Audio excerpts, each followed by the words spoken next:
دوسرا ہمارے پاس کسی چیز کو پہچاننے کا راستہ ہوتا ہے اپنے پیرنٹس. انسان اپنے باپ دادا کے دین کو فالو کرتا ہے, ان کی رائے کو فالو کرتا ہے. لیکن اگر ہم اس کو بنیاد بنائیں تو اگر باپ دادا خود غلط راستے پر ہوئے, اولو کان آباؤہم لا یعقلون شیئا ولا یہتدون, مشرکین مکہ سے جب کہا جاتا تھا تم اپنے ہاتھوں سے پتھروں کو بناتے ہو اور پھر ان کو خدا کہہ کے ان کے سامنے جھکتے ہو, الہم ارجل یمشون بہا, کیا ان کے پاؤں ہیں جن سے یہ چلتے ہیں, ام لہم ایدی یبطشون بہا, ان کے ہاتھ ہیں جس سے یہ پکڑتے ہیں, ام لہم اعین یبصرون بہا, ان کی آنکھیں ہیں جن سے یہ دیکھ سکتے ہیں. تو ان کے پاس تو جو پارٹس ہیں نا ان میں دیکھنے سننے سمجھنے کی صلاحیت نہیں ہے, اور تم ان کی عبادت کر رہے ہو حالانکہ تمہاری آنکھیں دیکھتی ہیں, تم ان سے اچھے ہو, ان سے زیادہ طاقتور ہو, تو تم طاقتور ہو کے اپنے ہاتھ سے جس کو کریٹ کرتے ہو اس کے سامنے جھکتے ہو اور اس عمل کو اچھا عمل کہتے ہو. تو وہ قوم کیا جواب دیتی تھی, انا وجدنا آباءنا کذالک یفعلون, ہم نے اپنے ابا کو بھی ایسے ہی کرتا ہوا دیکھا, اپنے دادا کو بھی, پردادا کو بھی, یہ ہماری پرمپرا ہے, یہ ہمارے باپ دادا کا طریقہ ہے. تو اس سے ہمیں پتہ چلا, اچھا قرآن نے کیا کہا, اولو کان آباؤہم لا یعقلون شیئا ولا یہتدون, اگر تمہارے پیرنٹس سے, تمہارے باپ دادا سے غلطی ہو گئی, عقل کے خلاف کام کیا, تو کیا پھر بھی ان کو فالو کرو گے؟ اس سے ہمیں پتہ چلتا ہے کہ ہم ماں باپ بھی کرائیٹیریا نہیں ہے انسان کو اچھا اور برا بنانے میں. یہ کوئی طریقہ نہیں ہے کہ وہ اپنے باپ اور اپنی ماں کو فالو کرے, اپنے باپ دادا کو فالو کرے, اپنے خاندان کو فالو کرے. تو یہ دوسرا طریقہ بھی اچھائی اور برائی کو متعین کرنے کا ریجیکٹڈ, عقل کہتی ہے یہ طریقہ ٹھیک نہیں ہے. تیسرا طریقہ ہمارے پاس یہ ہو سکتا ہے کہ سلیکٹڈ لوگ جو بہت عقل مند ہوں, بہت ذہین لوگ ہوں, ان کو یہ اتھارٹی دی جائے کہ وہ بیٹھ کے فیصلہ کریں کہ انسان کے لیے کون سے کام ایسے ہیں جو اگر وہ کرے گا تو اچھا انسان کہلائے گا, اور کون سے کام ایسے ہیں جن کو برا عمل قرار دے دیا جائے. تو سلیکٹڈ لوگ ہوں, قوم کے ذہین سمجھدار لوگ ہوں, وہ عقل سے فیصلہ کرے کہ یہ کام کرنے کا ہے اور یہ کام نہیں کرنے کا, یہ لیگل ہے, یہ انلیگل ہے, اس سے کرنے سے تم اچھے انسان کہلاؤ گے, گڈ پرسن کہلاؤ گے, نائس پرسن کہلاؤ گے. ہم کہتے ہیں نائس ٹو میٹ یو, کہتے ہیں نا آپ سے مل کے مجھے خوشی ہوئی ہے. تو اچھے آدمی سے مل کے خوشی ہوتی ہے نا, برے آدمی سے مل کے تھوڑی خوشی ہوتی ہے. تو کون اچھا ہوگا کون برا ہوگا یہ طے کریں گے قوم کے ذہین اور عقل مند لوگ. اس طریقے میں دو پرابلمز ہیں. نمبر ایک, یہ طے کون کرے گا کہ یہ عقل مند لوگ ہیں, یہ کون طے کرے گا بیٹھ کے؟ این ممکن ہے میں کہوں یہ آدمی جو بات کہہ رہا ہے یہ پرلے درجے کی حماقت کر رہا ہے. انسانوں کی رائے میں بہت زیادہ اختلاف ہوتا ہے. سلیکٹ کون کرے گا؟ اگر سلیکشن کا اختیار دے دیا جائے بے وقوفوں کو تو کیا وہ عقل مند کو سلیکٹ کریں گے؟ وہ ان کو سلیکٹ کریں گے جو ہمارے یہاں ملک میں بہت سے لوگ سلیکٹ, انڈیا اور پاکستان میں جو سلیکشن ہو رہی ہے وہ طے کریں گے اچھا کیا کرنے کا کام ہے اور کیا نہیں کرنے کا کام. تو پریکٹیکلی یہ ممکن نہیں ہے, ایک بات تو یہ. اور اگر ایسا ہو جائے کہ دنیا میں ایسے لوگ ہوں جو بہت ہی ذہین لوگوں کو سلیکٹ کرے کہ آپ بتائیں گے اچھا کیا ہے برا کیا ہے تاکہ اچھے کو ہم بنائیں, اختیار کریں اور برائی سے ہم ایوائڈ کریں, آپ اچھائی اور برائی کو ایکسپلین کریں گے. اول تو ایسا پریکٹیکلی ممکن نہیں ہے, اور اگر ممکن ہو بھی جائے تو انسان کے ساتھ اگر وہ عقل مند بھی ہے, خواہشات کی ایک سمندر ہے جو انسان کے ساتھ اللہ نے اٹیچ کر دیا ہے.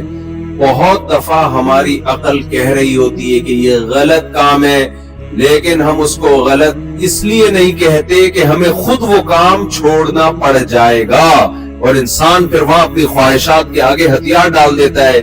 تو اگر ہم نے چند ایسے سلیکٹڈ لوگوں کو منتخب کیا کہ آپ بتاؤ اچھا کیا ہے برا کیا ہے، تو اگر وہ فار ایگزامپل سب شراب پیتے ہیں تو وہ شراب کو کبھی بھی اللیگل قرار نہیں دیں گے، کیونکہ ان کو چھوڑنی پڑے گی، اور وہ شراب چھوڑ کے ان کا دماغ کام نہیں کرے گا، وہ کیسے شراب کو اللیگل قرار دیں گے؟ اگر ان سب کی گرل فرینڈ ہے اور وہ سب زنا کرتے ہیں تو کبھی وہ زنا کو غلط ہونے کے باوجود بھی اللیگل اور برا قرار، آپ لوگ میرے سینٹنس کو مکمل کریں، وہ برا قرار نہیں دیں گے۔ اگر ان سب نے اپنے ابا اور اماں کو اولڈ ہاؤس میں جمع کرایا ہوا ہے تو وہ ابا اور اماں کو گھر میں رکھ کے ان کی خدمت کرنے کو اور ان کو اولڈ ہاؤس میں جمع کرانے کو اللیگل اور غیر قانونی قرار نہیں دیں گے۔ تو اس سے صاف پتہ چلتا ہے یہ اتھارٹی چند چیزوں میں تو انسان کے لیے ایکسپلین کر سکتا ہے اچھا کیا برا کیا ہے، لیکن 100% انسان کے پاس یہ اتھارٹی نہیں ہے کہ وہ ہمیں بتائے کہ تم نے کس چیز کو اچھا کہنا ہے اور کس چیز کو برا کہنا ہے۔ تو اب میرے اور آپ کے پاس سوائے اس کے کہ جس نے ہمیں بنایا ہے، جسے اللہ کہا جاتا ہے، جسے گاڈ کہتے ہیں، جسے خدا کہتے ہیں، جسے کریٹر کہتے ہیں، جس نے بنایا ہے، ہمارے پاس اس کے علاوہ کوئی آپشن نہیں ہے کہ ہم اس سے پوچھیں کہ صحیح کیا ہے اور غلط کیا ہے۔ اور خدا کی تعلیمات دنیا میں اسلام کے سوا کسی مذہب کے پاس محفوظ نہیں ہے۔ کوئی مذہب یہ دعویٰ کر نہیں سکتا کہ 100% ہمارے پاس خدائی تعلیمات ہیں۔ کیوں؟ دو وجہ سے۔ نمبر ایک، بہت سے مذاہب کی جو تعلیمات ہیں وہ تعلیمات بتاتی ہیں کہ یہ خدائی تعلیمات ہو نہیں سکتی، وہ تعلیمات ایسی ہیں۔ خدا یہ کہہ سکتا ہے کہ پتھروں کے سامنے جھکو، وہ اپنے آپ سے ہٹا کے آپ کو اپنے ہاتھوں سے بنائی ہوئی مورتیوں کے سامنے جھکنے کا آرڈر دے سکتا ہے۔ بہت سے مذاہب ایسے جن کے پاس تعلیمات محفوظ نہیں ہیں، صرف ایک قرآن ہے 1400 سال سے جس کا یہ دعویٰ ہے کہ وہ کس کی کتاب ہے؟ اللہ کی کتاب۔ 1400 سال سے اس کا ایک حرف بھی تبدیل نہیں ہوا۔ الحمد سے لے کے والناس تک آپ اس کے احکامات کو پڑھیں، احکامات پکار کے کہہ رہے ہوتے ہیں کہ یہ انسانوں کی تعلیمات نہیں ہے، یہ اس ذات کی تعلیمات ہیں جو انسانوں سے اونچی ذات ہے، جس کا کوئی مفاد انسانوں سے نہیں ہے۔ اس کی تعلیمات آپ دیکھیں، الحمد سے شروع ہوتا ہے، الحمدللہ رب العالمین۔ آپ اسلام کے سوا جتنی بھی مذہبی کتابیں آپ کو پڑھیں، وہ آپ کی نیچر کو اپیل نہیں کریں گی، وہ آپ کی فطرت کو اپیل نہیں کریں گی۔ بہت سی کتابیں آپ کی سمجھ میں ہی نہیں آئیں گی۔ قرآن کتنا آسان ہے، شروع کہاں سے ہوتا ہے؟